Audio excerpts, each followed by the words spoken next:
بسم اللہ الرحمن الرحیم رب اشرح لی صدری ویسر لی امری واحلل عقدۃ من لسانی یفقہوا قولی رب زدنی علما رب یسر ولا تعسر وتمم بالخیر۔ السلام علیکم۔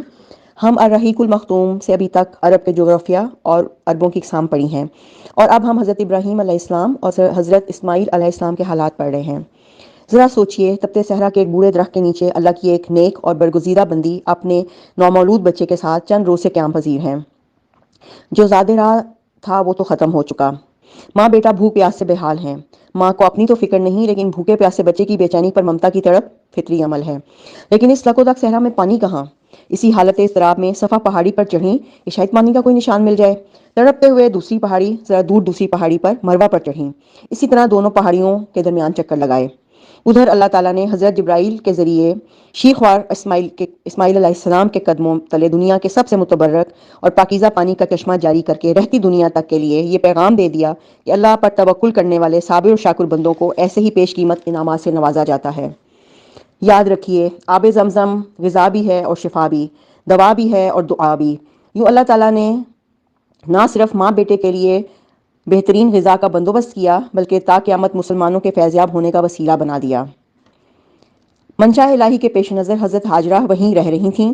کچھ عرصے کے بعد قبیلہ بنو جرہم کا یہاں سے گزر ہوا۔ اس وادی سے ان کا گزر پہلے بھی ہوا کرتا تھا۔ یہ قبیلہ حضرت ہاجرہ کی اجازت لے کر مکہ میں ٹھہر گیا۔ کہا جاتا ہے کہ قبیلہ پہلے مکہ کے گرد و پیش کی وادیوں میں سکونت پذیر تھا۔ یہاں بھی ایک سوچنے کی بات ہے کہ ایک اکیلی عورت لیکن کس قدر مضبوط کہ ایک قبیلہ ان کی اجازت سے وہاں رکا، کیونکہ زمزم کا کنواں آپ کا تھا اور پانی زندگی کی علامت ہے۔ حضرت ابراہیم علیہ السلام وقتاً فوقتاً مکہ تشریف لایا کرتے تھے، لیکن یہ معلوم نہ ہو سکا کہ اس طرح ان کی آمد کتنی بار ہوئی۔ البتہ 4 بار ان کی آمد کی تفصیل محفوظ ہے، جو یہ ہے۔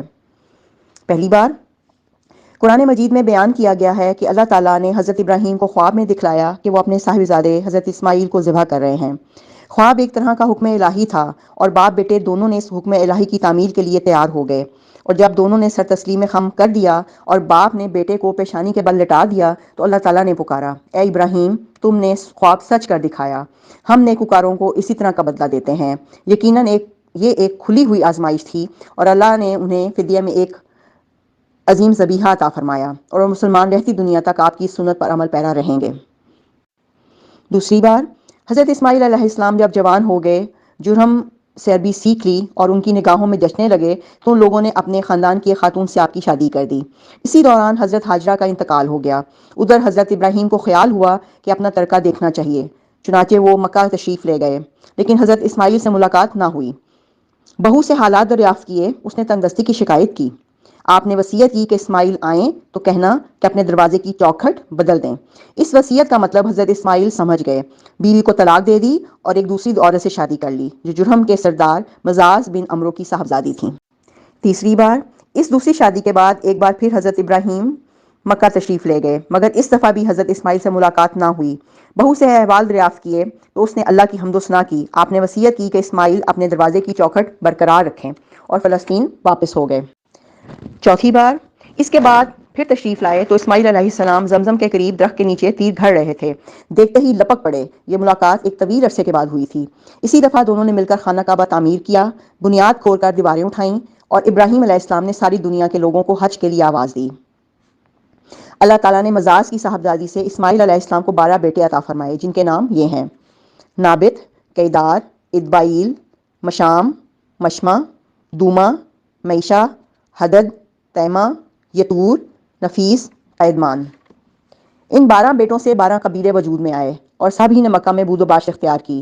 ان کی معیشت کا دار و مدار زیادہ تر یمن اور مصر و شام کی تجارت پر تھا۔ بعد میں یہ قبائل جزیرۃ العرب کے مختلف اطراف میں بلکہ بیرون عرب بھی پھیل گئے، اور ان کے حالات زمانے کی دبیس تاریکیوں میں دب کر رہ گئے۔ صرف نابت اور کیدار کی اولاد اس گمنامی سے مستثنیٰ ہیں۔ حضرت ابراہیم علیہ السلام کی اللہ سے محبت اور اللہ کی ان سے محبت، اور اس کی وجہ یہ تھی کہ وہ اللہ تعالیٰ کے اتنے فرما بردار تھے کہ انہوں نے جو بھی آزمائش اللہ کی طرف سے آئی، انہوں نے چوں چرا کیے بغیر اس پر عمل کیا۔ اپنے نومولود بچے اور اپنی بیوی کو بالکل ڈیزرٹڈ جگہ پہ، جہاں آدمزاد بھی کوئی نہیں تھا، جہاں پر چرند پرند بھی نہیں تھے، جہاں پانی بھی نہیں تھا، وہاں چھوڑا، اور مومن عورت کا کیا مقام ہے؟ اللہ کی رضا کی خاطر حضرت حاجرہ نے وہاں رہنا پسند کیا، اور کس طرح وہ پانی کے لیے دوڑیں۔ اللہ تعالیٰ کو یہ ادا اتنی پسند آئی کہ اللہ نے اسے حج کا لازمی رکن بنا دیا، اور تمام مسلمان مرد دوڑتے ہیں۔ پھر ایک عورت کی اسٹرینگتھ دیکھیں کہ زمزم کا کنواں جو جاری ہوا تھا حضرت اسماعیل کے رونے کے سبب، اور بنو جرہم کا جو پورا قبیلہ آباد ہو رہا تھا، ایک اکیلی عورت وہاں پر تھی اور اپنے بچے کے ساتھ، اور انہوں نے جب آپ سے اجازت چاہی تو آپ نے جواب دیا تھا کہ بالکل آپ یہاں رہ سکتے ہیں، لیکن زمزم پر حق میرا ہے، جب آپ یہاں سے پانی استعمال کریں گے تو مجھ سے اجازت لے کر کریں گے۔ کیا اسٹرینگتھ تھی، تنہا رہیں، مشکلات جھیلیں ایک چھوٹے بچے کے ساتھ، لیکن ان کی اسٹرینگتھ میں، ان کی ایمانی طاقت میں بھی اور ان کی مینٹل اور فزیکل طاقت میں بھی کوئی کمی نہیں آئی، اور انہوں نے کتنے اچھے ڈیسیژنز لیے۔ اور اکیلی عورت ایک صحرا میں انہوں نے کس انداز میں حضرت اسماعیل علیہ السلام کی پرورش کی۔ حضرت ابراہیم علیہ السلام فلسطین میں تھے، اتنا فریکوینٹ چکر نہیں لگا سکتے تھے، کیسا فرمانبردار بچہ تھا۔ جب حضرت ابراہیم نے خواب دیکھا کہ ذبح کرنا ہے، بڑھاپے کی اولاد تھی، پہلی اولاد تھی، حضرت سارہ سے اس وقت تک کوئی اولاد نہیں تھی۔ حضرت اسحاق علیہ السلام حضرت اسماعیل علیہ السلام سے 13 سال، تقریباً 13 سال چھوٹے تھے۔ حضرت ابراہیم علیہ السلام نے جب بیٹے کو خواب بتایا تو کہتے ہیں، میرے پیارے ابا جان، آپ اللہ تعالیٰ رب العالمین کے حکم کی تعمیل کیجئے۔ اور روایتوں میں ملتا ہے کہ حضرت اسماعیل نے کہا تھا کہ میرا منہ زمین کی طرف کیجیے گا، یہ نہ ہو کہ والد کی شفقت آڑے آ جائے اور چھری پھیرتے وقت ہاتھ کپ کپا جائے، کہ اللہ کے حکم کے آگے ہاتھ کپ کپانا نہیں چاہیے۔ کیا ایسی بہترین تربیت ہے اس ماں کی۔ اور پھر حضرت ابراہیم نے جب انڈائریکٹ بات کی کہ چوکھٹ بدلنے اور برقرار رکھنے کی، تو کیسے آپ نے اس کو انڈرسٹینڈ کیا؟ یہ سب اس ماں کی تربیت تھی۔ کیا ماں تھیں، اور ہم ماؤں کے لیے، ہم عورتوں کے لیے اس میں کتنے لیسنز ہیں، ہمیں اس میں پیرنٹنگ کے کتنے لیسنز ملتے ہیں، ہمیں اس میں محبت کرنے کے اور اللہ کا فرما بردار رہنے کے کس قدر اسٹرانگ میسیجز ملتے ہیں۔ اور یہ بھی کہ ہمیں یہ لگتا ہے کہ عورت کبھی، کچھ لوگوں کو یہ لگتا ہے کہ عورت کا اسلام میں مقام تھوڑا کم ہے، تو اس میں یہ پتہ لگتا ہے کہ عورت کا کیا مقام ہے، ایک مومن عورت کا اللہ تعالیٰ کی نظر میں کیا مقام ہے۔ اور عورت بھی اسلام میں بہت بلند مقام پر ہے۔ نہ عورت کو اس بات کا پتہ ہے اور نہ ہی مرد کو اس بات کا پتہ ہے کہ عورت کا کیا مقام ہے۔ اسی لیے اس دور میں سیرت النبی صلی اللہ علیہ وآلہ وسلم پڑھنے کی اشد ضرورت ہے۔ السلام علیکم۔ السلام علیکم۔ بسم اللہ الرحمن الرحیم۔ آج کی ڈسکشن میں حضرت ابراہیم علیہ السلام اور حضرت اسماعیل علیہ السلام کا جو واقعہ ہے اس کا سائیکولوجیکل پرسپیکٹیو میں تھوڑا سا بتانے کی کوشش کروں گی۔ حضرت ابراہیم علیہ السلام کی پوری زندگی قربانیوں کی یادگار ہے۔ اگر ہم ان کی زندگی کو قربانی کی تفسیر کہیں تو وہ بالکل غلط نہیں ہوگا۔ اللہ کی راہ میں قربانی دینے کا اصل مطلب کیا ہے، یہ ہمیں حضرت ابراہیم علیہ السلام کی زندگی سے بہت اچھی طرح سمجھ آتا ہے۔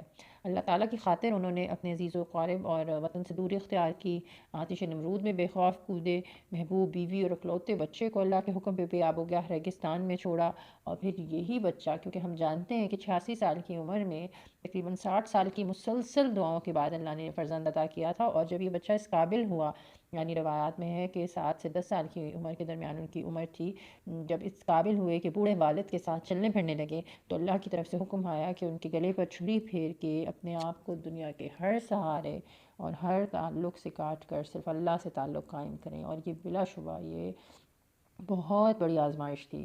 حضرت ابراہیم کی دعا جو انہوں نے اپنے فرزند کے لیے کی تھی، سورہ صفات میں ہے، پارہ 23، ربی حبلی من الصالحین، اے میرے رب مجھے نیک بیٹا عطا کر، جس کے جواب میں اللہ نے انہیں خوشخبری دی، فبشرناہ بغلام حلیم، حلیم بردبار، نہایت بردبار۔ اور یہ جو الرحمن الرحیم میں ہم نے پڑھا تھا، یہ اسی کی وزن پر ہے، حلیم، یعنی تسلسل کے ساتھ بہت بردبار۔ ہم نے انہیں بردبار بیٹے کی خوشخبری دی۔ اور بردبار عموماً آپ کو پتہ ہے کہ بڑے لوگوں کے لیے ہم استعمال کرتے ہیں، لیکن یہاں حضرت اسماعیل علیہ السلام کی تعریف میں اللہ تعالیٰ بردبار کے لفظ استعمال کر رہے ہیں۔ اور جب قربانی کا پورا خواب حضرت ابراہیم علیہ السلام نے دیکھا اور اپنے بیٹے سے بیان کیا، تو بیٹے کا جواب، یعنی اس چھوٹے بچے کا آپ جواب دیکھیں کہ ابا جان جو حکم ملا ہے اس کی تعمیل کیجیے، ستجدونی انشاءاللہ من الصابرین، اگر اللہ نے چاہا تو آپ مجھے صبر کرنے والوں میں پائیں گے۔ تو یہ بہت بڑا، یعنی اس جواب کو پڑھ کے مجھے بہت زیادہ، مطلب یہ سائیکولوجیکل پرسپیکٹیو کو اگر میں دیکھوں تو میں نے بہت زیادہ مجھے خیال آیا، کیا آج کل ہم اس طرح کی تربیت ہم کر رہے ہیں کہ یعنی ہمارے بچے تو اگر وہ ٹی وی دیکھ رہے ہیں اور اللہ کے حکم پہ یعنی نماز کے لیے اگر ہم اذان کے لیے ٹی وی بند کرنے کی کوشش کرتے تو ہمارے بچے تو ہمیں ٹی وی نہیں بند کرنے دیتے. آج کل بچیاں ماؤں کو سر پہ دوپٹہ نہیں رکھنے دیتی. کیا اللہ کے حکم کی اتنی اہمیت ہے ہمارے